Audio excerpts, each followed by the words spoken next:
الحمد لله وحده والصلاة والسلام على من لا نبي بعده وبعد أعوذ بالله السميع العليم من الشيطان الرجيم بسم الله الرحمن الرحيم وإذا قرأت القرآن جعلنا بينك وبين الذين لا يؤمنون بالآخرة حجابا مستورا صدقت يا رب العالمين اللهم صل على محمد وعلى آل محمد كما صليت على إبراهيم وعلى آل إبراهيم إنك حميد مجيد اللهم بارك على محمد وعلى آل محمد كما باركت على إبراهيم وعلى آل إبراهيم إنك حميد مجيد رب اشرح لي صدري ويسر لي أمري واحلل عقدة من لساني يفقهوا قولي. محترم سامعین، آج ہمارا 8واں پروگرام آئینہ سیرت النبی کے حوالہ سے، جو میں نے آج جمعہ میں بھی آپ کو اپنی عادت کے خلاف ایک شعر سنایا تھا کہ رخ مصطفیٰ ہے وہ آئینہ، اور رخ مصطفیٰ ہے وہ آئینہ کہ دوسرا آئینہ نہ کسی کی بزم خیال میں، نہ دکان آئینہ ساز میں. یعنی رسول اللہ صلی اللہ علیہ وسلم کی شخصیت ایسی ہے کہ اس کے بارے میں خیال اور تصور کہ ان جیسا کوئی ہو ممکن ہی نہیں ہے. کل ہماری گفتگو تھی کہ مکہ المکرمہ میں تبلیغ دین کے 3 ادوار آئے ہیں. تھوڑی آواز 3 ادوار آئے ہیں. پہلا دور تھا خفیہ دعوت کا، دوسرا دور تھا اعلانیہ دعوت کا، تیسرا دور تھا مکے سے باہر دعوت کا. تو دوسرے دور میں ہم داخل تھے کہ اس دوسرے دور میں رسول اللہ صلی اللہ علیہ وسلم اور صحابہ کرام پر بہت زیادہ ظلم، استبداد، زیادتی کافروں کی طرف سے ہوئی. ابتداً انہوں نے سمجھا کہ کوئی ایسا معاملہ نہیں ہے کہ یہ محمد رسول اللہ صلی اللہ علیہ وسلم کی بات ختم ہو جائے گی، لوگ چھٹ جائیں گے، کتنے لوگ مانیں گے. لیکن جیسے جیسے اہل ایمان کی تعداد بڑھتی گئی، ویسے ویسے کافروں میں غصہ اور غضب بڑھتا چلا گیا. رسول اللہ صلی اللہ علیہ وسلم کو بھی اور ان کے ساتھ ساتھ صحابہ کرام کو بھی ظلم و ستم سہنے پڑے ان لوگوں کے. اور اسی اثناء میں مکے والوں نے بہت ساری تدبیریں کی. ان تدبیروں میں ایک نضر بن حارث تھا. یہ کہتا کہ محمد صلی اللہ علیہ وسلم تو کہانیاں سناتے ہیں، کبھی قوم عاد کی، کبھی قوم سمود کی، کبھی فرعون کی، کبھی نمرود کی، یہ کہانیاں سناتے ہیں. میں آپ کو اس سے بہتر کہانی سنایا کروں گا. وہ لوگوں کو لے کے بیت اللہ میں بیٹھ جاتا اور اپنی باتیں سنانے لگ جاتا. اور پھر اس نے ایک اور معاملہ کیا. مالدار بندہ تھا. اس نے کہا کہ جو بندہ رسول اللہ صلی اللہ علیہ وسلم کے قریب نظر آتا کہ یہ ان کی طرف، اسلام کی طرف، دین کی طرف مائل ہے، اس نے کچھ لونڈیاں خرید کر کے لایا، کچھ خواتین کا انتظام کیا کہ ان کے پیچھے لگ جاؤ اور کسی نہ کسی ذریعے سے انہیں دین سے روکو. یہ نضر بن حارث نے خواتین کو ہائر کیا، اور وہ جو نئے نئے مسلمان ہونے کی طرف آ رہے ہوتے ان کو ان کے ساتھ لگا دیتا کہ کسی طرح دین اسلام سے ان کو روکنا ہے. تو اللہ تعالیٰ نے کہا وَمِنَ النَّاسِ مَن يَشْتَرِي لَهْوَ الْحَدِيثِ لِيُضِلَّ عَن سَبِيلِ اللَّهِ بِغَيْرِ عِلْمٍ وَيَتَّخِذَهَا هُزُوًا أُولَٰئِكَ لَهُمْ عَذَابٌ مُّهِينٌ. وہ بندہ جو ایسی چیزیں خرید کر کے لاتا ہے کہ لوگوں کو ایمان سے دور رکھ سکے، اس کے لیے تو رسوا کن عذاب ہوگا. اس کے لیے رسوا کن عذاب ہے کہ یہ بھاگ دوڑ کر رہا ہے کہ میں کسی طرح لوگوں کو دین سے روک سکوں، میں کسی طرح رسول اللہ صلی اللہ علیہ وسلم سے لوگوں کو روک سکوں. یہ سلسلہ بھی چلتا رہا. اس کے ساتھ ان کے مختلف تقاضے بھی ہوتے رہے. کبھی کہتے آپ اللہ کے نبی ہیں، تو پھر آپ کے آگے پیچھے تو فرشتے ہونے چاہیے. کبھی کہتے آپ اللہ کے نبی ہیں تو پھر یہ کوہ صفا جو ہے یہ سونے کا بنا دیجیے.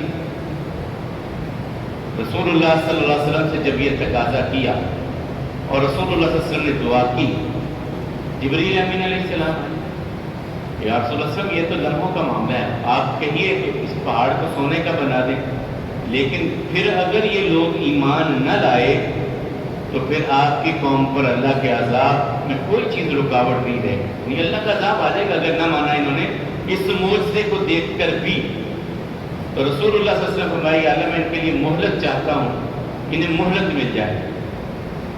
پھر اللہ کے رسول صلی اللہ علیہ وسلم کی کسی اثناء میں 2 بیٹیوں کے نکاح ہو چکے تھے ابو لہب کے بیٹوں کے ساتھ، چچا کے بیٹوں کے ساتھ. میں نے آپ کو بتایا تھا کہ ایسے دیوار تھی، دیوار کے اس طرف ابو لہب کا گھر، اس طرف رسول اللہ صلی اللہ علیہ وسلم کا گھر، ایک ہی دیوار تھی دونوں کی طرف.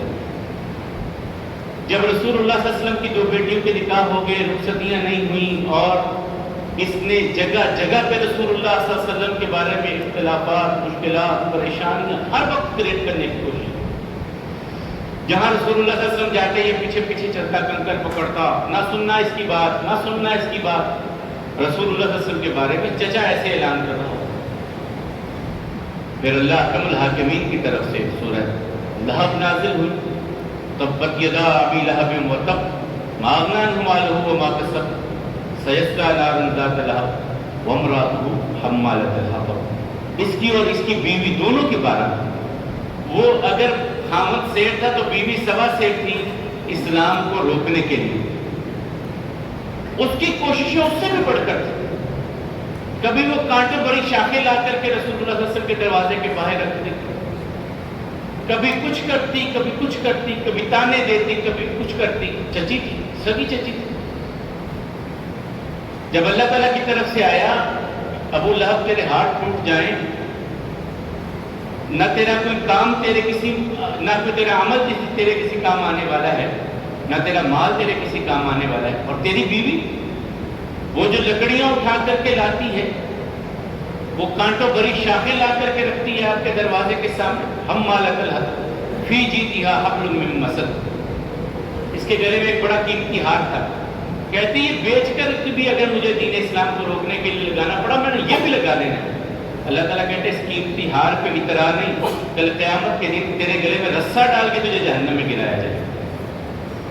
رسہ ڈال کے تجھے جہنم میں گرایا جائے. جب کسی نے جا کر کے اسے یہ آیات سنائی، یہ تو بڑے غصے میں آ گئے. کہتی ہیں میرے بارے میں محمد صلی اللہ علیہ وسلم کی باتیں کہتے ہیں. یہ بیت تلاش کرنے لگی رسول اللہ صلی اللہ علیہ وسلم کو، اور ایک بھاری پتھر اٹھا کر کے تلاش کر رہی ہے کہ میں تو ماروں گی اسے، یہ پتھر ماروں گی. ہیں کدھر؟ تلاش کرتے کرتے کرتے بیت اللہ میں آ گئے. رسول اللہ صلی اللہ علیہ وسلم اور ابو بکر رضی اللہ عنہ یہ دونوں اس وقت موجود تھے. یہ آگے اور آ کر کے کہنے لگی ابو بکر کدھر ہیں، محمد کدھر ہے؟ رسول اللہ صلی اللہ علیہ وسلم ساتھ کھڑے، اور اللہ نے اس کی نظروں پہ ایسا پردہ ڈالا، اسے نہیں پتا چل رہا کہ میرے ساتھ ابو بکر رضی اللہ عنہ کے ساتھ رسول اللہ صلی اللہ علیہ وسلم کھڑے. اور اس وقت یہ کہتی ہے مزممن اسینا، ہم نے محمد صلی اللہ علیہ وسلم کا نام بگاڑا، یعنی رسول اللہ صلی اللہ علیہ وسلم کا نام بگاڑا کہ ہم نے مزمم کی نافرمانی کی. وَأَمْرُنَا أَبَيْنَا، ہم نے ان کے احکامات کی نافرمانی کی. میں نافرمانی کہتی کرتی ہوں اور میں نے ان کے دین کو مانتی. ہے کدھر؟ رسول اللہ صلی اللہ علیہ وسلم پاس کھڑے ہیں اور اسے پتہ نہیں چل رہا. ابو بکر رضی اللہ تعالیٰ نے اسے سمجھایا، وہ چلی گئی. پوچھے یا رسول اللہ صلی اللہ علیہ وسلم آپ میرے پاس کھڑے تھے، وہ آئی تھی، وہ آ کے آپ کا پوچھ رہی تھی، آپ اسے نظر نہیں آ رہے تھے؟ کرنے. اور یہ سورہ بنی اسرائیل کی جو بھی میں نے آیت مبارکہ پڑھی ہے، اللہ تعالیٰ کہتے ہیں وَإِذَا قَرَأْتَ الْقُرْآنَ جَعَلْنَا بَيْنَكَ وَبَيْنَ الَّذِينَ لَا يُؤْمِنُونَ بِالْآخِرَةِ حِجَابًا مَسْتُورًا. جب آپ قرآن پڑھ رہے تھے ہم نے آپ کے اور اس کے درمیان جو اللہ اور آخرت پر ایمان نہیں رکھنے والا ایک پردہ قائم کر دیا تھا. وہ آپ کو دیکھ ہی نہیں پا رہے تھے، آپ مستور ہو گئے تھے، حجاب درمیان میں آ چکا. یہ تو اس کا رویہ تھا ابو لہب کی بیوی ام جمیل کا، لیکن اس کے مقابلے میں اس کے خامن کا رویہ وہ بھی ایسا ہی ہے۔ اس نے بھی بہت کوشش کی، بہت بھاگ دوڑ کی کہ کسی طرح رسول اللہ صلی اللہ علیہ وسلم کی دعوت و تبلیغ، جس طرح کل بات آئی تھی کہ کھانے پہ بلایا ہے، بات کر رہے ہیں اور یہ کھڑا ہو کے خود ہی بات کرنے لگا، بھتیجے سمجھ جا، ایسی باتیں نہ کر، لوگ یہ کریں گے، لوگ یہ کریں گے، تو لوگوں کے سامنے نہ ایسی باتیں۔ یعنی وہ رسول اللہ صلی اللہ علیہ وسلم کے گھر میں بیٹھ کے رسول اللہ صلی اللہ علیہ وسلم کی بلائی ہوئی دعوت کا کھانا کھا کے رسول اللہ صلی اللہ علیہ وسلم کو سمجھانے لگے۔ دوسری مرتبہ بھی ایسا ہی ہوا۔ پھر جب دیکھا کہ یہ معاملہ آگے بڑھ گیا ہے اور یہ سورہ لہب بھی نازل ہوئی ہے، تو اس نے اپنے بیٹوں سے کہا کہ اب تم محمد صلی اللہ علیہ وسلم کی بیٹیوں کو طلاق دے دو۔ قبل از رخصتی رسول اللہ صلی اللہ علیہ وسلم کی بیٹیوں کو طلاق دے دی گئی، اور اس کو یہ بڑا تھا کہ میں اتنا بڑا سردار ہوں، اگر میرے بیٹے طلاق دیں گے تو مکے میں کون نکاح کرے گا ان کے ساتھ؟ کون نکاح کرے گا؟ پریشان ہوں گے۔ گھر کی پریشانی میں بندے کو باہر کے معاملات سوچتے نہیں، یہ پریشان ہو جائیں گے بیٹیوں کے حوالے سے۔ تبلیغ کا سلسلہ عارضی صحیح رکے گا تو صحیح، کچھ دن تو رکے گا تبلیغ کا سلسلہ، لیکن اللہ احکم الحاکمین کے فیصلے یقیناً بہتر ہوتے ہیں، یقیناً اللہ کے فیصلے بہتر ہوتے ہیں۔ ادھر طلاق ہوئی، ادھر حضرت عثمان رضی اللہ تعالیٰ کو پتہ چلا، بعض روایات میں کہ حضرت ابوبکر رضی اللہ تعالیٰ نے دیکھا کہ آقا پریشان ہے، اور حضرت عثمان کی بھی شادی نہیں ہوئی۔ حضرت عثمان رسول اللہ صلی اللہ علیہ وسلم کے کیا لگتے ہیں برا؟ بھانجے۔ حضرت عثمان رضی اللہ تعالیٰ کی والدہ جو ہیں عروہ بنت قریظ، یہ بیٹی ہیں ام حکیم بیضہ بنت عبد المطلب کے۔ ام حکیم بیضہ کون ہے؟ رسول اللہ صلی اللہ علیہ وسلم کی سگی پھوپھی۔ رسول اللہ صلی اللہ علیہ وسلم کی سگی پھوپھی کی بیٹی کون ہوئی؟ عروہ بنت قریظ، اور ان کے بیٹے ہیں حضرت عثمان، یعنی رسول اللہ صلی اللہ علیہ وسلم کی کزن کے بیٹے ہوئے، بھانجے لگے۔ تو ان سے کہا کہ یا رسول اللہ اگر عثمان سے اس میں اور کیا چاہیے؟ تو یہ حضرت رقیہ بنت محمد، ان کا نکاح حضرت عثمان غنی رضی اللہ تعالیٰ کے ساتھ ہوا، اور نبی کریم صلی اللہ علیہ وسلم کو سکون ملا، اور ایسا سکون ملا کہ ایک دن گھر میں آئے حضرت عثمان کے، اور حضرت عثمان کے سر کو ان کی بیوی دھو رہی ہے، تو رسول اللہ صلی اللہ علیہ وسلم دیکھ کر کے مسکرائے اور اپنی بیٹی سے کہا، بیٹی اس بندے کے ساتھ بہت اچھا سلوک کرنا ہے تمہیں، اس لیے کہ میرے صحابہ میں سب سے زیادہ میرے اخلاق کریمانہ کی جھلک عثمان میں نظر آتی ہے۔ یہ رسول اللہ صلی اللہ علیہ وسلم کا فرمان ہے کہ بیٹی اس کی خدمت بہت کرنا اچھے طریقے سے، اس میں مجھے اپنے اخلاق کریمانہ کی بڑی خوبصورت جھلک نظر آتی ہے۔ اور وہ بڑا کس لحاظ سے تھا؟ ان کے حیا کی وجہ سے۔ حیا دار بڑے تھے، جو ایک مرتبہ رسول اللہ صلی اللہ علیہ وسلم کا آپ مشہور واقعہ ہے، سنتے ہیں کہ اپنے گھر میں حضرت عائشہ کے کمرے میں لیٹے ہوئے تھے، اور لیٹے لیٹے پنڈلی سے چادر ہٹ گئی۔ ابو بکر آئے، بات کی، چلے گئے، رسول اللہ صلی اللہ علیہ وسلم ویسے ہی لیٹے۔ عمر آئے، بات کی، چلے گئے۔ عثمان آئے تو رسول اللہ صلی اللہ علیہ وسلم فوراً سیدھے ہو کے بیٹھ گئے، چادر کو درست کر دی۔ ماں عائشہ دیکھ رہی تھی، یہ سارا آبزرو کر رہی تھی کہ میرے ابا جی آئے تو رسول اللہ صلی اللہ علیہ وسلم ویسے ہی لیٹے رہے، اب عمر آئے تو ویسے ہی لیٹے رہے، عثمان آئے تو جلدی سے بیٹھ گئے اور چادر بھی صحیح کر لی۔ جب عثمان چلے گئے تو پھر سوال کیا، یا رسول اللہ صلی اللہ علیہ وسلم یہ میں نے ایسے ایسے دیکھا ہے۔ تو وہاں رسول اللہ صلی اللہ علیہ وسلم فرمایا، عائشہ عثمان اتنا حیادار ہے، اگر میں ویسے ہی بیٹھا رہتا، اس نے کوئی بات کرنی نہیں تھی، آنا تھا، آ کے بیٹھ کے اٹھ کے چلے جانا، اور میں اس سے حیا کیوں نہ کروں جس سے آسمان کے فرشتے حیا کرتے ہیں۔ یہ فرمایا کہ آسمان کے فرشتے عثمان سے حیا کرتے ہیں، میں کیوں نہ کروں۔ یہ نکاح ہوا اور نبی کریم صلی اللہ علیہ وسلم کو سہولت مل گئی۔ اسی طرح صحابہ حضرت عثمان رضی اللہ تعالیٰ بڑی سہولتیں تھیں اسلام کے لیے۔ ان کے والدین کے چچا جو تھے وہ انہیں کھجور کی جو چٹائی ہوتی تھی اس میں لپیٹ کر کے دھواں دیا کرتے تھے، تکلیف دیا کرتے تھے۔ پھر یہ ہجرت کی طرف چلے گئے، وہ جو کل یہ پرسوں ہم بات کریں گے ہجرت کے حوالے سے۔ اسی طرح سعد ابن ابی وقاص کا میں نے کل آپ کو بتایا تھا کہ رسول اللہ صلی اللہ علیہ وسلم کہتے ہیں یہ میرے ماموں ہیں، کیونکہ یہ بھی بنو زہرہ قبیلے سے تھے اور بی بی آمنہ کے قریبی رشتہ داروں میں سے مسلمان ہوئے، اور یہ واحد صحابی ہیں جن کے بارے میں رسول اللہ صلی اللہ علیہ وسلم نے کہا میرے ماں باپ تجھ پہ قربان ہیں۔ کائنات کا ہر بندہ، ہر مومن یہ کہتا ہے کہ میرے ماں باپ رسول اللہ صلی اللہ علیہ وسلم پہ قربان ہیں، لیکن رسول اللہ صلی اللہ علیہ وسلم نے صرف سعد بن ابی وقاص سے کہا تھا غزوہ احد میں۔ تو یہ سعد بن ابی وقاص جب مسلمان ہو گئے، ان کی والدہ کافر تھی، ان کو پتا چلا میرا بیٹا مسلمان ہو گیا، اس نے کہا بیٹے میں نے نہ کھانا کھانا ہے نہ میں نے پانی پینا ہے اس وقت تک جب تک تو اسلام نہیں چھوڑ دیتا۔ محمد صلی اللہ علیہ وسلم کی رسالت کا انکار کر، پرانے دین پہ آ جا، میں کھانا بھی کھا لوں گی پانی بھی پی لوں گی، اگر تو ایسا نہیں کرے گا تو نہ میں نے کھانا کھانا نہ پانی پینا۔ ایک دن گزرا، 2 دن گزرے، 3 دن گزرے، ماں تھی بیٹا تھا، کیا کرے، اللہ تعالیٰ کے احکامات ہیں، ماں باپ کا خیال کرو، یہ میری ماں مجھے دین سے روکنا چاہتی ہے، مجھے دین سے ہٹانا چاہتی ہے۔ تو اللہ تعالیٰ نے سورہ لقمان کی وہ آیات فرمایا وَإِن جَاهَدَاكَ عَلَىٰ أَن تُشْرِكَ بِي مَا لَيْسَ لَكَ بِهِ عِلْمٌ فَلَا تُطِعْهُمَا وَصَاحِبْهُمَا فِي الدُّنْيَا مَعْرُوفًا۔ ماں باپ کے ساتھ بڑا اچھا سلوک کرو، لیکن اگر ماں باپ تمہیں شرک کے بارے میں کہیں پھر ان کی بات نہیں ماننی۔ اللہ کے مقابلے میں ماں باپ کی بات نہیں، اللہ کے احکامات کے تحت رہتے ہوئے والدین کی خدمت کرنی ہے۔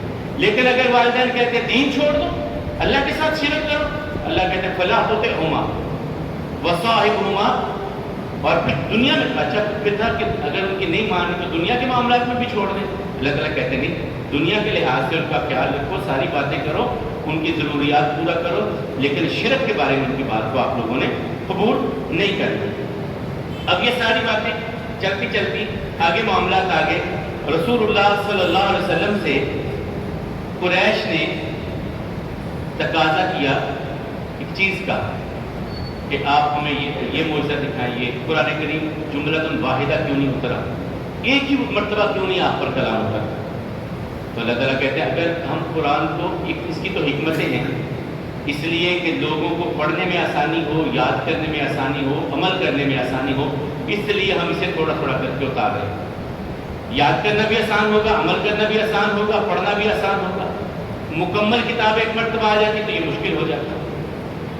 دوسرا یہ ہے اللہ تعالیٰ کہتے ہیں ہم اس قرآن کو پورا نازل کر دیتے ہیں اور یہ اپنے سامنے اترتا ہوا دیکھ لیتے اس کلام کو، وہ پوری کتاب ان کے پاس آ جاتی، یہ ہاتھوں سے اسے پکڑ کر کے یوں دیکھ بھی لیتے، یوں پکڑ بھی لیتے اس کو۔ انہوں نے پھر بھی اس پر ایمان نہیں لانا، پھر انہوں نے کہنا تھا یہ تو جادو ہو گیا، یہ تو ہم پر جادو ہو گیا ہے۔ پھر انہوں نے مدینہ کی طرف دوڑے لگائی، یہودیوں کے پاس گئے، کچھ ایسی باتیں بتائیے، کچھ ایسے سوال بتائیے کہ ہم محمد صلی اللہ علیہ وسلم سے کریں اور ان کو جواب نہ آئے، ہماری برتری قائم ہو جائے۔ تو انہوں نے 3 سوالات دیے، یہودیوں نے 3 سوال دیے کہ یہ جا کے پوچھو نبی کے سوا ان کا کوئی جواب نہیں دے سکتا۔ 3 سوال تھے، اصحاب کہف کون تھے، اور روح کیا چیز ہے، اور ذوالقرنین کون ہے۔ یہ 3 سوال یہودیوں نے بھیجے، مشرکین مکہ نے کیے۔ اللہ تعالیٰ نے ان تینوں کے جواب، ایک کا جواب تو سورہ بنی اسرائیل کی آخر پہ دے دیا، وَيَسْأَلُونَكَ عَنِ الرُّوحِ۔ یہ میں نے آپ کو پہلے بھی بتایا تھا کہ یہ 14 آیات ہیں جن میں لوگوں نے رسول اللہ صلی اللہ علیہ وسلم سے سوال کیا اور جواب اللہ تعالیٰ نے عطا کیا۔ یہ 14 آیات ہیں قرآن کریم کی جن کا آغاز یسألونک سے ہوتا ہے۔ یسألونک، اے میرے نبی آپ سے یہ لوگ سوال کرتے ہیں، اللہ تعالیٰ کہتے ہیں میں اس کا جواب دوں۔ آپ سے پوچھتے ہیں روح کے بارے میں، ان سے کہیے قل الروح من امر ربی، روح تو میرے رب کا امر ہے، اور اس کے بارے میں بہت کم علم لوگوں کو دیا گیا ہے۔ دوسرا سوال تھا اصحاب کہف کا اور ذوالقرنین، اس کے بارے میں اللہ تعالیٰ نے پوری سورہ کہف جو ہے یہ نازل ہوئی، سورہ کہف مکمل نازل ہوئی اس کے بارے میں۔ ابتداء اصحاب کہف کا ذکر ہے اور اس کے آخر پہ ذوالقرنین کا ذکر ہے، درمیان میں باقی معاملات کو بیان کیا گیا ہے۔ اور اس میں ایک اشارہ بھی تھا ایمان والوں کے لیے کہ اگر ایمان بچانے کے لیے مشکل بن جائے تو اصحاب کہف کی طرح تمہیں بھی اپنے شہر چھوڑ کر کے نکل جانا ہوگا۔ یہ ایک اشارہ بھی تھا ایمان والوں کے لیے کہ اگر تمہیں ایمان بچانا مشکل ہو جائے تو تم بھی کہیں نکل جانا۔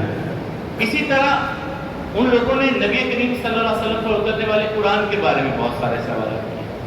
کچھ نے کہا یہ تو خود ہی بنا کر کے لے آتے، کچھ نے کہا کہ نہیں، انہوں نے ایک بندہ گھر میں رکھا ہوا چھپا کر کے، وہ آیات بنا کر کے انہیں دیتا ہے اور یہ آ کر کے ہمیں سنا دیتا ہے۔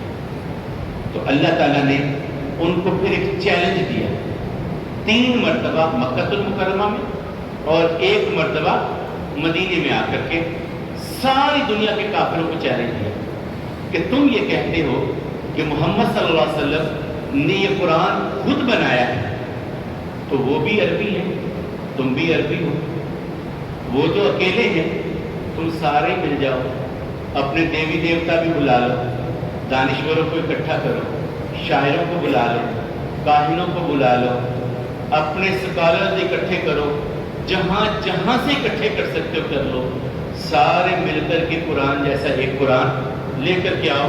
یہ سورہ بنی اسرائیل میں اللہ تعالیٰ نے چیلنج دے دیا کہ جاؤ اس قرآن جیسا قرآن لے کر کے آؤ۔ سب خاموش، زبانیں گنگ، تالے لگ گئے منہوں کو، کیا جواب دیں، کیسے لے کے آئے، کہاں سے لے کر کے آئے؟ اللہ تعالیٰ نے لیکن اپنی بات پہ اڑے ہیں، نہیں خود ہی بنایا ہے، خود ہی بنایا ہے۔ اللہ تعالیٰ کہتے چلو کوئی بات نہیں، ایسا کرو سارے مل ملا کر کے 10 صورتیں لا سکتے ہو۔ سورہ ہود میں اللہ تعالیٰ نے اس کو دوبارہ دہرایا کہ جاؤ جا کر کے 10 صورتیں ایسی لے آؤ۔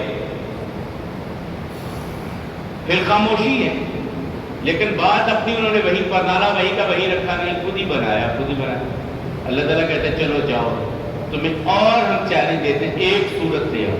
یہ سورہ یونس میں جا کے اللہ تعالیٰ نے کہا 3ری مرتبہ، پہلا بنی اسرائیل میں، پھر سورہ ہود میں، پھر تیسرا سورہ یونس میں، جاؤ 1 صورت لے کر کے آؤ، لاؤ اکٹھے ہو جاؤ۔ تم تو بڑے پڑھے لکھے ہو نا، دعوے دار، میرے محمد صلی اللہ علیہ وسلم کا تو دنیا میں استاد بھی کوئی نہیں ہے،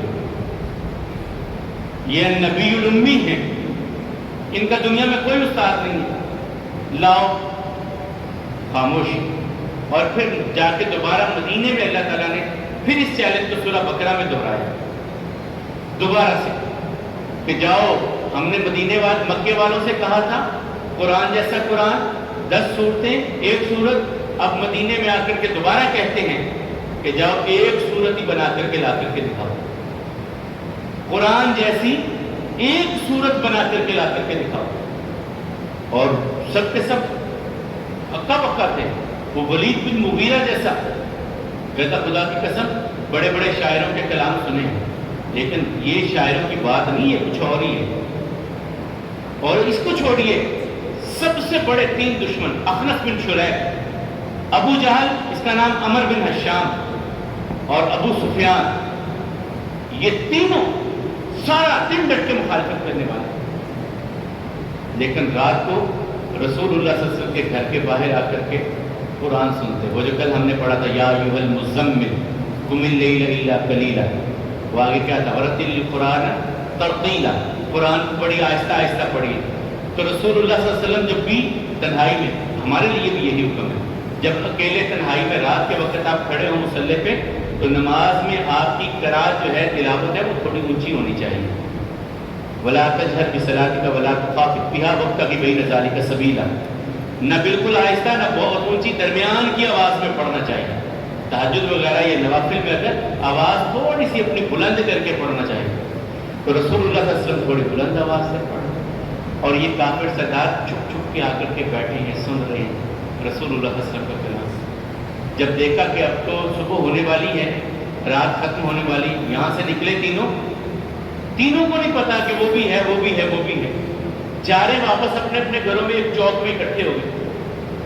کدھر سے آئے؟ کہا یار سچ یہ ہے کہ محمد صلی اللہ علیہ وسلم سے قرآن سن کے آئے۔ تم کہاں سے آئے ہو؟ کہا سچ یہ ہے میں بھی وہیں سے آیا۔ اور تیسرے سے پوچھا تو کہاں سے آیا؟ کہا میں بھی وہیں سے آیا۔ کہا لوگوں پہ اثر کیا ہوگا تمہارا؟ سارا دن مخالفت کرتے ہو، رات کو چھپ کر کے قرآن سنتے ہیں۔ کل نہیں آنا کسی نے، کسی نے دیکھ لیا تو لوگوں پہ اثر نہیں ہوگا تمہارا. ٹھیک ہے یار کل نہیں آئیں گے. تینوں چلے گئے. اگلا دن گزر گیا, سارا دن مخالفت ٹکا کر کے کی. شام ہوئی تو گھر میں سکون نہیں مل رہا. ایک اٹھا یار دوسروں نے وعدہ کیا, انہوں نے کون سا آنا ہے, میں جا کے سن رہا تھا. دوسرے نے کہا یار ان دو نے کیسے پہنچنا, میں جا کے سن رہا تھا. اور تیسرا اٹھا, وہ بھی آ گیا. اب رات کے اندھیرے میں یہ تینوں رسول اللہ صلی اللہ علیہ وسلم سے قرآن سن رہے ہیں. قرآن سن کے جب واپس پلٹنے لگے پھر ایک جگہ پہ اکٹھے ہو. اب کیا ہوا یار سچی بات ہے, 3 دن تک آتے رہے, اور تیسرے دن انہوں نے کہا حالت اٹھاؤ, قسمیں اٹھاؤ کہ اب دوبارہ نہیں آئیں گے, لوگوں پہ بڑے اثرات تمہارے پڑیں گے. پھر آپس میں وہ اخنس بن شریح اٹھا, وہ ابو جہل کے پاس چلا گیا. یار ہم نے بڑے لوگوں کے کلام سنے, لیکن یہ جو رات محمد صلی اللہ علیہ وسلم سے کلام سنا ہے یہ کوئی علیحدہ سے نہیں ہے. اور یار سچی بات ہے یہ علیحدہ ہی ہے. لیکن ابو جہل خود سے کہنے لگا اپنے بارے میں کہ دیکھو ہمارا اور ان کا خاندانی مقابلہ چل رہا ہے. وہ بھی لوگوں کو کھانے کھلاتے تھے, دسترخوان بڑا تھا, ہمارا بھی تھا. وہ بھی گردنیں آزاد کرواتے تھے, غلام آزاد کرواتے تھے, ہم بھی کرتے تھے. ہم برابر سرابر چل رہے تھے دونوں خاندان. اب ان میں سے ایک بندہ نبوت کا دعویٰ کرتا ہے, ہم کیسے مان لیں؟ ہم سے نہیں مانا جاتا. یہ خاندانی عصبیت تھی ابو جہل, میں نہیں مان سکتا, کیسے مان لوں کہ ان کا خاندان بڑا ہو جائے, ہمارا چھوٹا یاد ہو. تو یہ چیزیں ان اس وقت آئیں. اور پھر اللہ حکم الحاکمین کے پاک پیغمبر سے قریش نے ایک اور مطالبہ کیا, کہتے ہیں آپ اللہ کے نبی ہیں تو آپ کے لیے آپ کا گھر سونے چاندی کا کیوں نہیں بن جاتا؟ مال و دولت کی فراوانی تو تھی, اللہ کے رسول صلی اللہ علیہ وسلم کو اللہ نے بہت سا مال عطا کیا, لیکن وہ تقسیم کر دیا کرتے تھے, اپنے پاس وہ سنبھالتے ہی نہیں تھے. یہاں تک کہ ایک بدو آیا, ایک دیہاتی آیا, آ کر کے اس نے سوال کیا یا رسول اللہ صلی اللہ علیہ وسلم مجھے کچھ دیجیے. بکری نے کہا اور دیجیے, اور دی اور دی اور دی. وہ اپنے خاندان میں واپس پلٹا اور کہنے لگا اللہ کی قسم ایسا سخی بندہ میں نے آج تک نہیں دیکھا جیسا میں نے محمد رسول اللہ صلی اللہ علیہ وسلم کو دیکھا ہے. انہیں ڈر ہی نہیں ہے کہ میرے پاس ختم ہو جائے گا, جو آتا ہے بانٹ دیتے ہیں, جو آتا ہے تقسیم کر دیتے ہیں. اجود الناس, سب سے زیادہ سخاوت کرنے والا. تو اللہ تعالیٰ نے کہا میرے نبی صلی اللہ علیہ وسلم, اور پھر وہ اپنے آپ پہ اتراتے کہ دیکھو ہمارے خاندان, ہمارے پاس مال دولت, بیٹے, اونٹ, چراگاہیں, یہ سب کچھ سونا چاندی ہمارے پاس, تمہارے پاس کیا ہے؟ تو اللہ حکم الحاکمین کہتے ہیں, یہ سورۃ زخرف کی بات ہے. اللہ تعالیٰ کہتے ہیں اگر ہمیں ایمان والوں کا نہ ہوتا ہم تو کافروں کو اتنا دنیا میں مال دے دیتے کہ ان کے گھروں کی چھتیں سونے اور چاندی کی ہوتی, وہ اپنے گھر کی سیڑھیاں سونے چاندی کی بناتے. وہ دنیا میں چند روز کے لیے ہوتا, ایمان والوں کے لیے میں نے جنت میں اس سے بڑھ کر بنا دیا. ایمان والوں کے لیے جنت میں ہے, ان کے لیے دنیا میں معاملہ تو سارا اتنا سا ہے. اب یہاں پر حالات کٹھن سے کٹھن ہوتے چلے گئے. صحابہ کرام کے لیے مشکلات بڑھ گئی. ذوالنیرہ, حضرت سمیہ کا جو کل ہم نے ذکر کیا, خباب رضی اللہ عنہ کا جو بات ہم نے کی, یہ خباب اتنی بیچارے, وہ ساری قبر ان کی ختم ہو گئی کوئلوں کی. یہ لوہاروں کا کام کرتے تھے مکے کے اندر, اور لوہاروں کا کام کرتے تھے, اور لینے کی بھٹی سے کوئلے نکال کر کے اس کا بستر بنا کے انہیں کے اوپر لٹا دیا. ان کی سارا چمڑا جل گیا اور کوئلے بجھ گئے, لیکن پھر بھی انہوں نے ظلم سے باز نہیں آئے. تلواریں بنائی آس بن وائل کی, کہا جاؤ جہاں سے بنتا ہے پیسے میں نے نہیں دینے, ایک شرط ہے اسلام چھوڑ دو, جتنے پیسے دینے لے لو. کہا میں نے تلواریں بنائی, میری مزدوری بنتی تھی, تو نہیں دینا چاہتا, اور تو یہ شرط لگاتا اسلام کے لیے دنیا کی ہر چیز چھوڑی جا سکتی ہے, اسلام نہیں چھوڑا جا سکتا, اسلام نہیں چھوڑا جا سکتا, اس کے لیے ہر چیز قربان کی جا سکتی. اب یہی بیت اللہ میں آئے یا رسول اللہ صلی اللہ علیہ وسلم, اللہ کے حبیب علیہ السلام بیت اللہ میں چادر لے کر کے بیٹھے ہوئے, دعا ہی کیجئے. اتنا ظلم کر رہے ہیں, اتنی زیادتیاں کر رہے ہیں, جس کو دیکھتے ہیں مارتے ہیں, جس کو دیکھتے ہیں مارتے ہیں. عبداللہ بن مسعود رضی اللہ تعالیٰ بیت اللہ میں آ کر کے قرآن پڑھ رہے ہیں, اتنا مارا کہ سارا چہرہ لہو لہان کر دیا۔ ابو ذر غفاری ان کے ساتھ کیا کیا معاملات نہیں ہوئے، خود رسول اللہ صلی اللہ علیہ وسلم کے ساتھ ان لوگوں نے کیا کیا معاملات نہیں کیے، کہاں کس حد تک نہ کیا۔ پھر اللہ تعالیٰ نے پہلے بیٹے قاسم تو فوت ہو چکے تھے، بیٹیاں 4 تھیں، پھر اللہ نے بیٹا عطا کیا، تو آقا علیہ السلام نے اپنے والد گرامی کے نام پر عبداللہ نام رکھا۔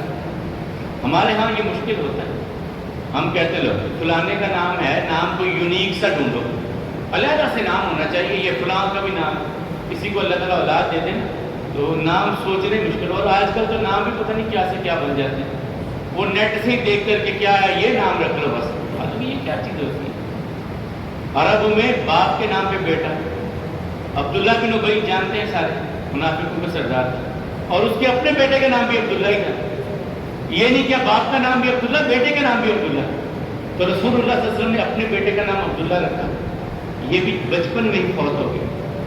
اب ابو لہب کا گھر ساتھ تھا، جب اس نے یہ دیکھا تو جا کر کے کافروں کو بڑی بشارت دی، اور کہتے بتا رہا محمد محمد صلی اللہ علیہ وسلم کی تو نسل ہی ختم ہو گئی، ان کا نام مٹ جانا ہے، بیٹا گیا ان کا۔ پھر اللہ تعالیٰ نے سورہ کوثر عطا کیا، یہ کہتے ہیں آپ کا نام انا اعطیناک الکوثر، ہم نے خیر کثیر آپ کو عطا کر، ایسی خیر عطا کی ہے کہ اس کا بدل کوئی دنیا میں بھی نہیں ہے اور قیامت کے دن بھی نہیں ہوگا۔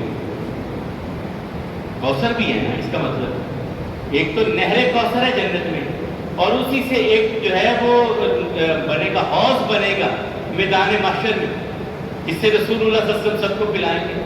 نہر کوثر بھی ہے اور یہاں پر حوض کوثر بھی ہے، وہیں سے رسول اللہ صلی اللہ علیہ وسلم پلائیں گے۔ اللہ ہم سب کے مقدر میں یہ سعادت نہیں کرا، تو خیر کثیر اللہ تعالیٰ آپ کو عطا کرے۔ فصلی لربک وانحر، آپ نے کیا کرنا ہے، آپ اپنے رب کی نماز پڑھیں، قربانی کیجیے، نماز اور قربانی کے ساتھ اپنے معاملات کو کیجیے۔ ان شأنک هو الابتر، دشمن تو آپ کا ہی رسوا ہونے والا ہے، نام تو اس کا ختم ہونے والا ہے، آپ کا نام کیسے ختم ہونے والا ہے؟ آپ کا نام نہیں ختم ہوتا، یہ تو ورفعنا لک ذکرک، معاملے کچھ اور ہیں۔ جو پرسوں ہم بات کر رہے تھے کہ ہر آنے والا لمحہ رسول وللآخرۃ خیر لک من الاولی، آج کا دن، اگلا آنے والا دن، رسول اللہ صلی اللہ علیہ وسلم کی امت میں اضافے کا دن، رسول اللہ صلی اللہ علیہ وسلم کے نام کی بلندی کا دن، رسول اللہ صلی اللہ علیہ وسلم پہ درود کی کثرت کا دن، رسول اللہ صلی اللہ علیہ وسلم کی شان کی بلندی کا دن، ہر آنے والا دن۔